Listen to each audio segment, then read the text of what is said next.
This is episode 65 of Standing Out. Standing Out is a remarkable interview style podcast with the intention to highlight women and men making outstanding contributions in their field.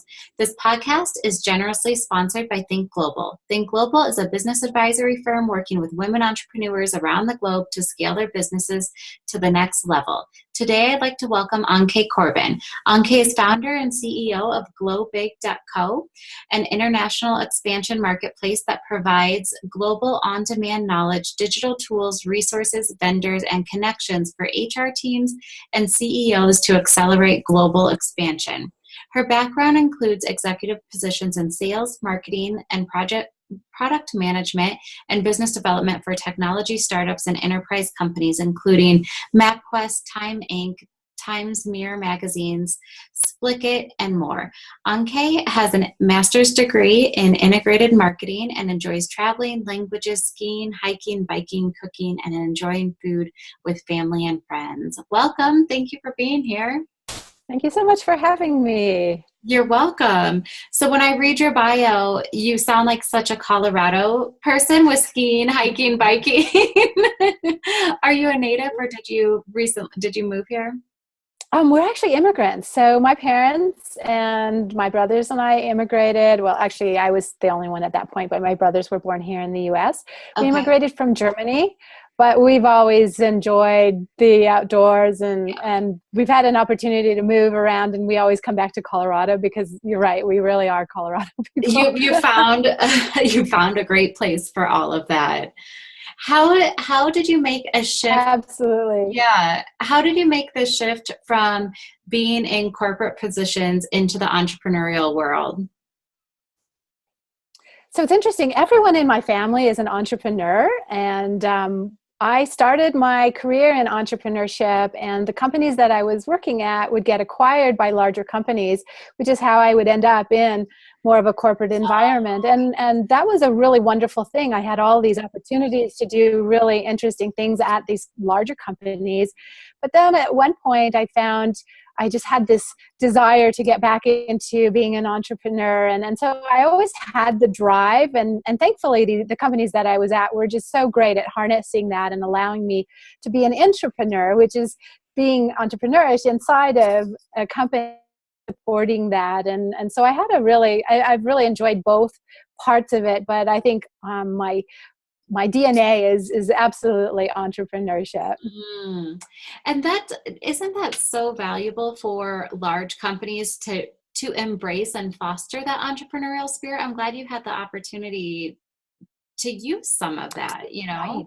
Well, and not every company is really great at seeing that and supporting that, and not every manager but the ones where I found that, it was just so empowering because they were open to new ideas and they were open to pitches for an additional business area that they maybe not have thought of, and they were willing to support and foster that creativity and allow me to build teams and even fund around that, and number of those became very, very successful offshoots of their business. And so it was really neat to be able to do that, and it was a fun, safe way. I mean, certainly the way that I'm doing it now is still fun, but it's not as safe.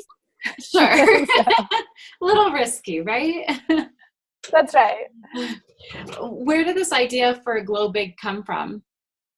So it was interesting. So it started with at Time Inc. with the company that I was at. We had a number of brands. I think we had about 12 brands, and we wanted to take them international. And we had everything from magazines to television shows to videos and clothing and all sorts of events and different things like that.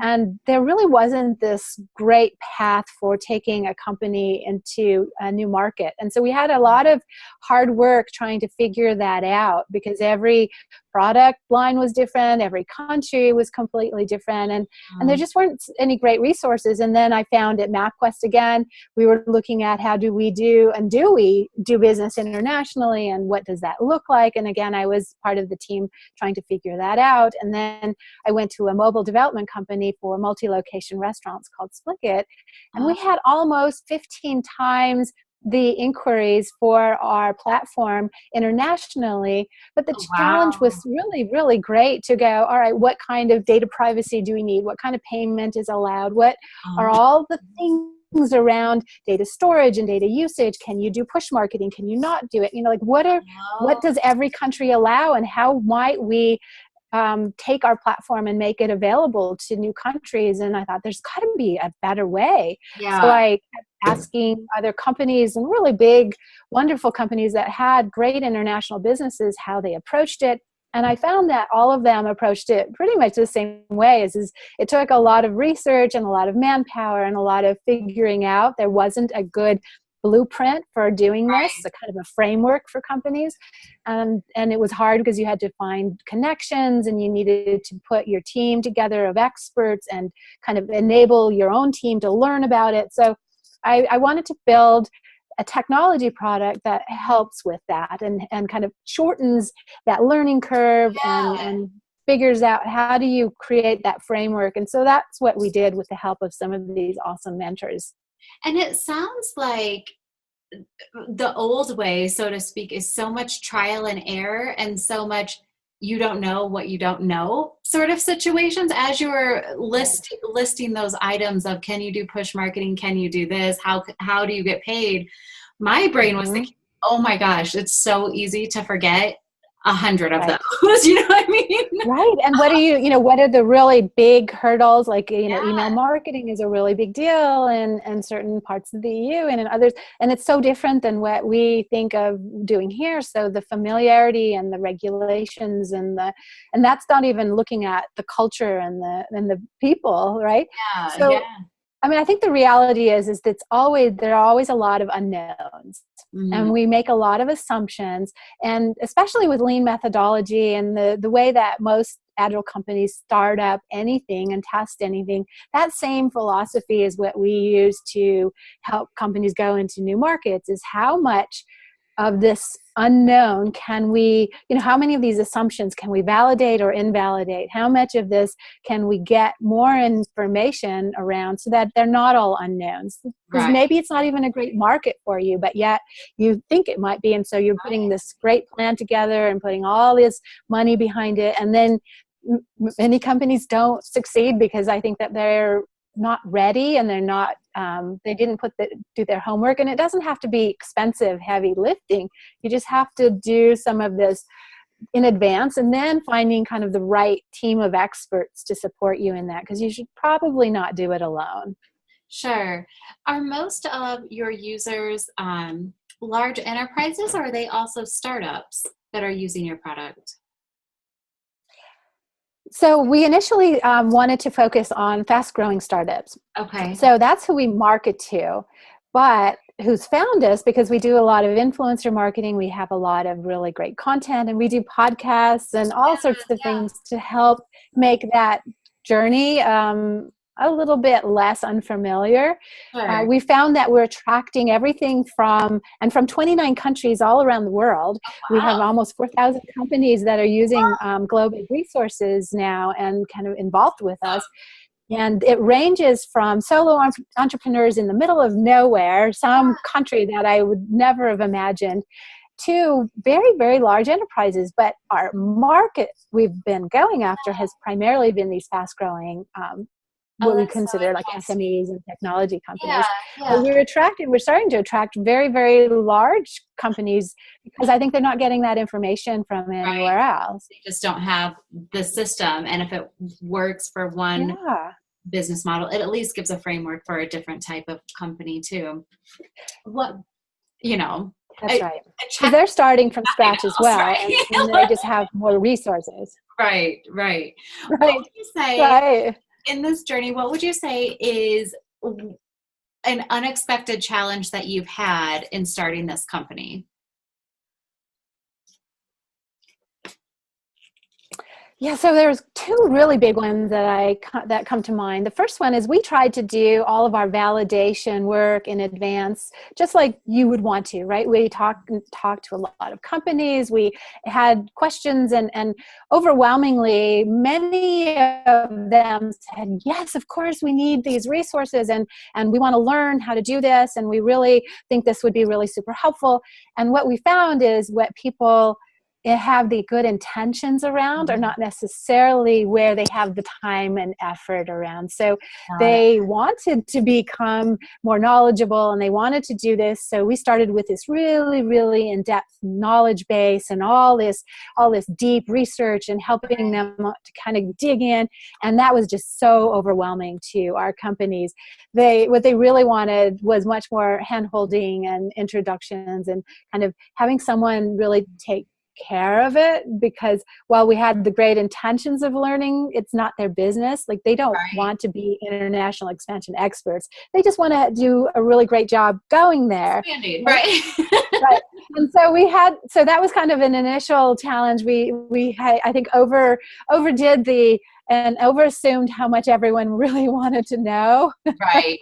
You're like, so that was really great way learning, like, yeah, this is kind of overwhelming and scary. Could you just give me where do I start? Can you walk me through? Can you tell me what I need to know? And don't give me any more than that. So that was a really big learning. I can really appreciate that, because I had a large corporation hire me for a consulting lunch and learn type opportunity. And at the end, and I was giving such great information and kind of giving them everything I could. And at the end, they go, Katrina, this is awesome. We're never going to do any of it. Can we just hire you? I'm like, well, that's a great learning moment. Thank you for your honesty. Right. They loved it. They wanted it. But that commitment of time, they just didn't have it. They're like, we still have this whole other thing we have to do in addition to, That's right. Like their day job and their company and their industry. Yes. Right. I love that was a really great learning experience for us. And so then we changed it to where it's much more guided. It's much more, do you need help? How can we bring a team of people around you? How can we created these starter packages and these things that, that they needed that were really clear and finite and not nebulous around, you're going to just ongoingly consult and we don't know what we get, but here are these things that really helped a lot. Right. What would you say on the flip side of that? What would you say has been the greatest success or the most exciting thing that's happened as a result of this company so far? The response to our content and the things that we're like the training and the support and the podcasts and the videos and the framework have been just amazing. And I have so many, I present the framework to a number of different conferences, including outside of international business. And I have so many companies coming up to me that say, oh my gosh, this is the first time I really understood how to approach it and how I should think about it and all the pieces that I might need to put together. And it just like the light bulb goes on. Right. And that's just been so rewarding. And so I think we've done a really nice job being a partner for companies. Yeah. And I think that they're really appreciative that there's someone there that wants them to succeed, not just get there. Because I think that's how most companies think about going overseas. And that's how things are always marketed to them is, we'll get you there, right? Here's your lawyer and here's your accountant and you're here. Right. And then the reality hits is that, well, yeah, we're here, but that doesn't mean we're going to be successful. That doesn't mean we're going to thrive. That doesn't mean we can even compete. And we provide that. We're giving them this is what you need to be a winner in this market, right? To have an opportunity to really succeed versus now you're here. Good luck. Right. Have a really great, hope it works. Right. It's true. I've talked to a lot of business owners and everyone wants to expand, right? And when they're looking at expansion, oftentimes if they're US based, they're often looking for Canada, United Kingdom, and Australia. And when I ask why those places, it's always because it's English speaking. Like, well, Right. okay, Familiar. does does that mean you're going to thrive in those marketplaces? Is there a need, and a whole lot of other And what is the questions competition? I know lots of people want to go into London, and here. London is a fantastic market, but Yeah. lots of people want to go into London, and you're going to really struggle if you aren't prepared for that. Where's a place that a lot of companies want to expand that might come as a surprise to most of us? Well, there's actually a couple. So one is Singapore, because that's really a great base for launching the Asia Pacific market. We Oh, call it okay. Asia Light, and it gives you a really great test market for a large Indian population, a large Oh, Malaysian population, and a large Chinese population, where you can do some of that testing in a market that's really business friendly and, again, English speaking familiar, but yet you can learn all these things before you end up going into some of those other ones. that's And then interesting. the South American market, it's Uruguay, where, Oh, again, it's a fantastic base for this larger Central and Southern American market that's very business friendly. And so you'll see a lot of the bigger corporations having a base there. And then in the EU, I mean, obviously UK is always popular, but Ireland is another really fantastic one. And we're seeing a lot of really big interest, especially life sciences and some tech in like Bavaria in the German market because of logistics and just the okay. science support.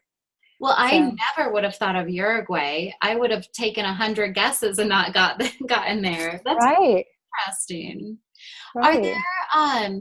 when you're working with clients, does there tend to be a specific industry? I mean, you mentioned rapid growing tech companies, I believe, right? Are there other Yeah. industries that you're noticing are really looking for international expansion, like manufacturing or? Well, the ones that immediately are comfortable with it are digital products, Okay, right? So you have e-commerce, you have software, you have applications, which there's a huge market. Those are the ones that probably have the easiest time. When you think about physical products and the preparation for that product and that packaging and the licensing and then the logistics of, the shipping and the customs, that's a much bigger project that requires some work around it. But then there's really many commerce companies and product companies will utilize like the platforms like Amazon and then their Amazon warehousing and